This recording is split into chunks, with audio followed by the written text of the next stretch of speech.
স্বাধীনতার 50 বছর পার হয়ে গেল, মানে ক্ষেত্রটাকে তো এরকম জায়গায় নিতে পারলাম না যেখানে বড় শিল্পীদের কাজের সুযোগ থাকে, সুযোগ আছে। কিন্তু প্রত্যেকের বেলায় আফসোসটা করি, কেউ চলে গেলে বলি যে হ্যাঁ চলে গেল, চলে গেল। মানে আমাদের কাছে গুরুত্বপূর্ণ সত্যি হয়ে সত্যি ওঠে সত্যি মৃত্যুর সত্যি পর, আমরা বেঁচে থাকাটাকে গুরুত্ব দিলাম না কেউ। না, আমি হাত ধরে নিয়ে এসেছি অভিনয় কথাটা ঠিক না। ও তো প্রতিভাবান অ্যাক্টর। ও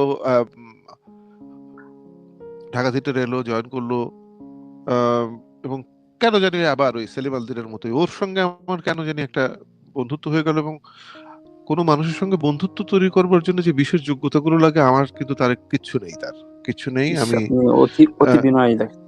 না না না না, আমি এক সত্যি কথা বলছি। সেটা হচ্ছে সম্পর্কটা তৈরি করবার জন্য নিজের ভূমিকা জি থাকতে হয়তো, একটা জি। মানুষের সঙ্গে যোগাযোগ করতে হয়, কথা বলতে হয়, যাওয়া আসা করতে হয়। আমার প্রত্যেকটা বন্ধু বান্ধব জানে যে ওগুলোর কোনোটাই আমার নেই। মানে কেউ যদি আমার সঙ্গে সম্পর্ক টিকিয়ে রেখে থাকে, সেটা তাদের যোগ্যতা টিকিয়ে রেখেছে। উম, তো ফরিদের সঙ্গেও তাই ছিল, সেরকমই ছিল।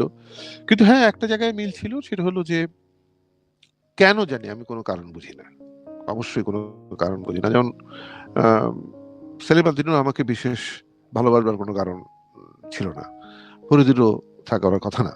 এবং নানাবিধ কারণ বরং মানুষ আবিষ্কার করতে পারে যে যেসব চিন্তা ভাবনা করে যে এই লোকটির সঙ্গে আসলে সম্পর্ক তো ভালো হওয়া উচিত না, ও যা জীবন যাপন, আমার জীবন যাপন একেবারে উত্তর মেরু আর দক্ষিণ মেরু।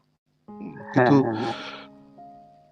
অবশ্যই আমি ওকে আলাদা সম্মান করতাম। এবং ওর যেসব স্মৃতি মানে আমার মনে পড়ে, ও আমার সঙ্গে ওর যে আচরণ টাচরণ গুলো, এগুলো আমার কাছে খুব অবিশ্বাস্য মনে হয় যে এতটা সময় ও কেন করতো।